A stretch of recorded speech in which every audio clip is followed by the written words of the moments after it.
Kasama po natin isang online safety advocate, si Ma'am Christina Romano. Ukol pa rin po dito sa issue ng share renting. Kung ano ba yan, i-explain niya po yan sa atin. Miss Christine, good morning po. Good morning po, DJ Chacha, Sir Ted, at sa inyong mga tagapakinig. Oo. Thank you. Thank you po for being on the show, ma'am. Bago natin pag-usapan itong mga hindi magandang epekto ng pagpo-post sa mga magulang sa kanilang mga anak online, ano po muna ba yung share renting para mas maintindihan lang ng mga nakikinig at nanonood sa atin? Ang tinatawag po nating sharenting, nagmula yan sa dalawang salita, share, pagbabahagi, at parenting. So technically, ito yung pagdo-document ng mga magulang sa mga milestones or let's say, mga pangyayari sa mga buhay ng kanilang anak na pinopost nila sa social media or online platforms. Pero add ko lang po DJ Chacha and Sir Ted, ang sharenting ay hindi lamang nalilimitahan sa mga photos at videos. Kasi minsan, pag sinabi nating sharenting, ito rin yung pag-share ng mga personal anecdotes. Like for example, kapag may nakakatawang na-achieve yung anak mo, so yung mga magulang, i-share nila yon. Mga parenting challenges, and most likely involve yung mga anak nila kapag sineshare nila yon sa online world. Naku, ayun na, maraming guilty diyan. Sabi ko nga kay Manong Ted dito, naku po, guilty ako dito, isa ako dito.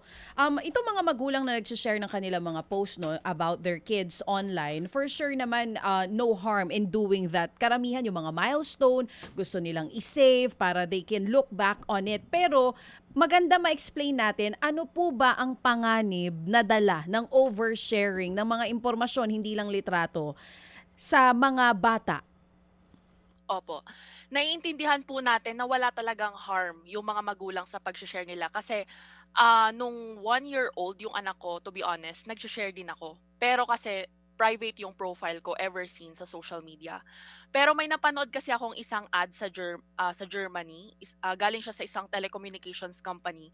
And then yung ad na yon is inexplain kung paano gumagana ang artificial intelligence o yung mga sarit-saring teknolohiya para gamitin yung isang mukha ng bata, pwede nilang patandain or vice versa.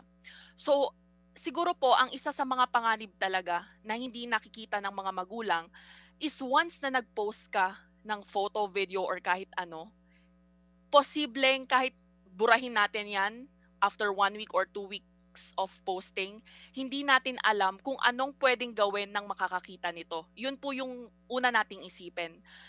Pangalawa siguro, isipin natin yung dignity ng ating anak. Kasi usually po, aware naman po tayo na yung mga artista, yung mga influencers, pinopost nila yung mga anak nila. And ang nakakalungkot dito is wala silang control sa masasabi ng mga nakakakita nito. So may mga artista, baby pa lang yung anak nila, binabash na. And hindi yon kagustuhan ng magulang o nung baby mismo. At ang pinakadelikado po sa lahat is yung makita ito ng mga masasamang tao tulad ng mga predators. Kasi sa bansa po natin napakalaki ng kaso, dumarami lalo yung kaso ng tinatawag nating OSAEC at CSAM, yung online sexual abuse and exploitation of children at yung pag-abuso ng mga sexual materials ng mga bata. So yun po yung mga I think delikado talaga kapag patuloy nating pino-post ang ating mga anak. So, kanina yung binabanggit mo, ikaw before, sinishare mo yung photos nitong anak mo. So, ano may a-advise mo sa mga magulang na nakatutok sa atin ngayon? Lalo pa ngayon na banggit mo isa-isa yung panganib na dala nitong oversharing ng mga pictures and information ng mga bata. At hindi ba pa nasama doon yung anxiety and trust issues pag lumaki na yung bata kung merong mga photos and videos na hindi naman niya gusto na naka-post online pero nandun na naipost na ng mga magulang? Yes po, tama po yung nabanggit ninyo na posible silang magkaroon ng mga mental health concerns paglaki nila lalo na hindi naman sila aware at hindi sila ang nag-decide na ma-post ang isang photo or video nila online. Siguro po ang masasabi ko po sa mga magulang, lagi po nating isipin na kahit anong i-post natin tungkol sa ating mga anak, meron at merong isang tao na hindi natin alam na puwedeng may gawing masama doon sa pinost mo. Kasi ngayon po napakadali na po talagang mag-edit ng video, using AI technology or kahit ano nga pong simpleng video editing tool eh. Pwede mong palitan agad yung mukha, pwedeng gamitin yung boses mo. Sa totoo lang po, pati nga po yung pag-screenshot po natin, kahit i-blur po natin yung mga information natin, meron na pong tool para para alisin yung blur po sa isang screenshot na yon at Mhm. magamit po against us. Ayun po. Okay. So meron ng technology para alisin yung blur. Yes, sir. Meron po. Okay, okay. Christine, again, ano, para lang klaro, doon sa napakahilig mag-post, no? For whatever reason, kapag nag-post ka at ito ay, how do you call that? Public ba yun? Na pwede nang hindi mo alam kung sino na ang nag-capture nun at yung video na yon o picture na iyon, hawak na ng ibang tao na hindi mo kakilala. Opo, tama po.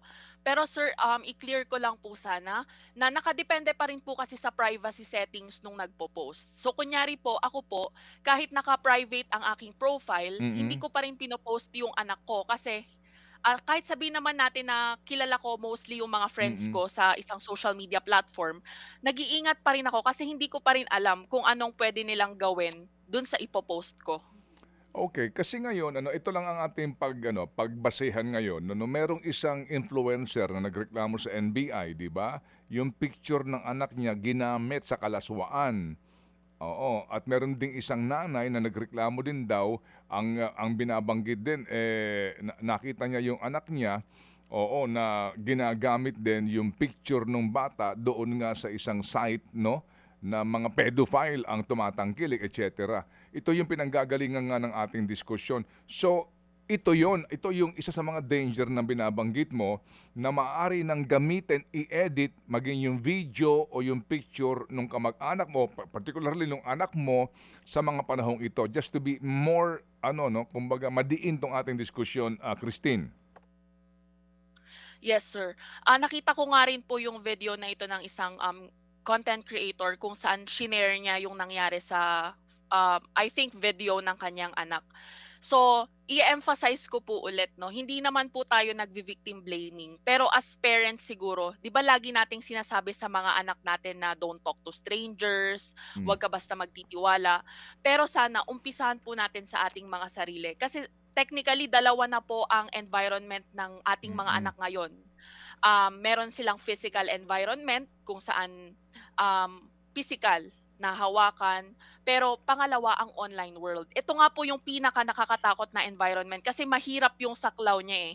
Wala pang malinaw na na regulasyon sa social media platforms. Mm. So, ang masasabi ko lang po siguro, i-practice natin sa bahay. So, ishe-share ko lang po kung ano yung mga ginagawa ko sa anak ko kasi ano na Mm. siya, eh, Go ahead. magfo-4 years old. Mm.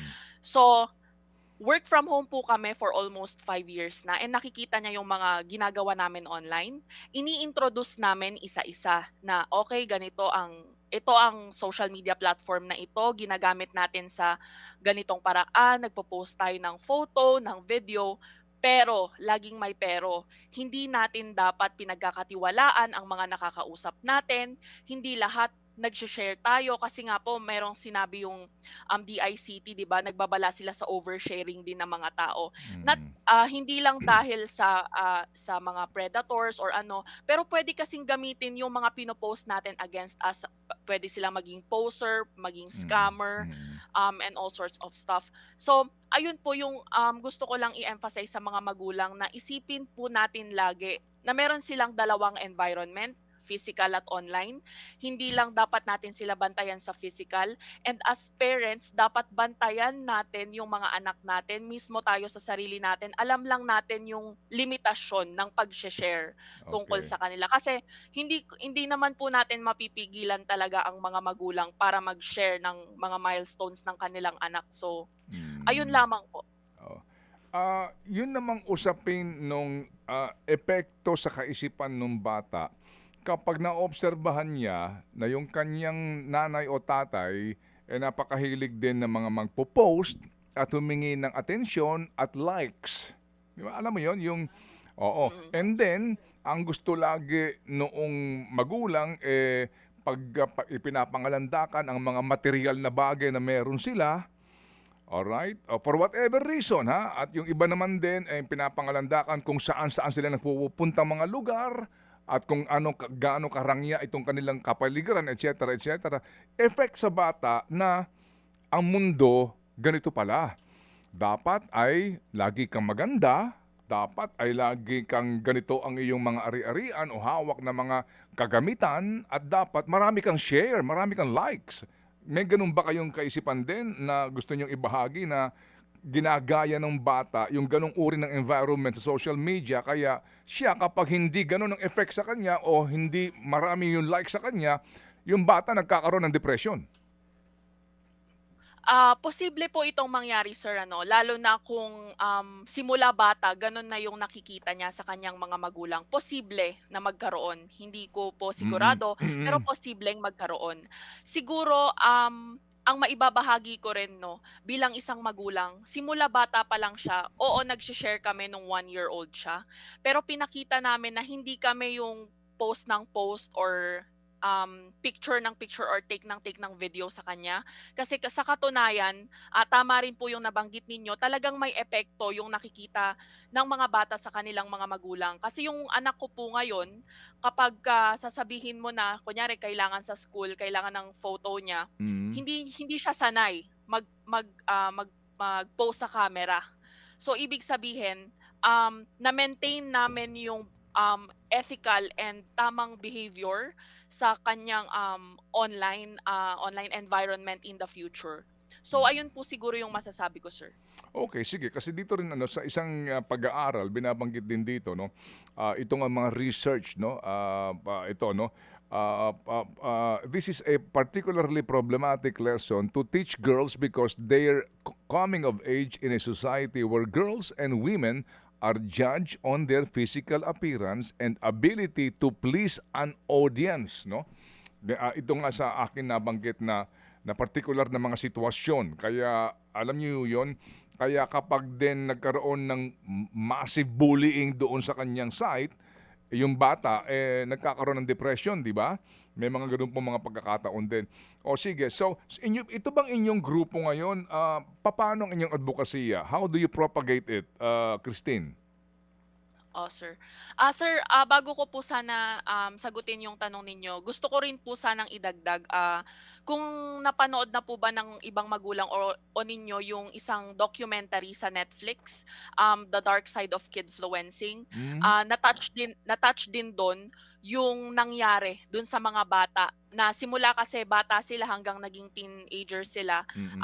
parang inano sila, kinultivate sila as content creators. So yung iba sa Mhm, kanila na-depress, yung iba naman sa kanila nagkaroon ng trauma kasi nagkaroon din mhm, sila ng experience sa mga sexual abuse mula sa mm. mga kumbaga directors nila online. So yun, Mhm, i-add ko lang din po, magandang okey. panoorin sa mga magulang yun lalo na sa mga content creators or influencers na alam ko hindi nyo maiwasan na i-post ang inyong mga anak pero Mm, panibagong viewpoint lang para opo. sa kanila. Opo. Okay, sige. So, Tapos opo, yung sige. Papaano sa inyong advokasya? How do you go about it para sa ating katuwang niyo kami dito sa pagpapalaganap ng informasyon. As a matter of fact, pagkatapos ng ating interview, meron kami papalabas na clip, no? 2 minutes 48 seconds na clip. Ito'y produced by Deutsche Telekom. Ito'y kanilang kampanya nga doon sa danger ng deepfake technology ngayon. Go ahead Christine. Yes, sir. So, kami po ang Bot Buddies. Maliit lang kami na grupo. Binubuo ito ng aking asawa at ng ibang mga kaibigan na mga magulang na rin.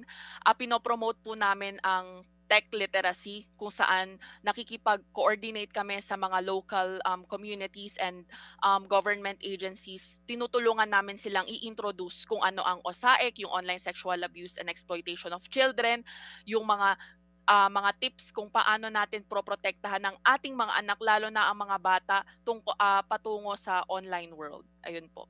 Okay, sige. So let's keep in touch, Christine at tayo ngayon magkatuwang sa pagpapalaganap ng tamang informasyon dito sa usapin ng Sharenting. sharenting. Salamat, Yan. Christine. Salamat po, Sir and DJ Chacha. Thank you.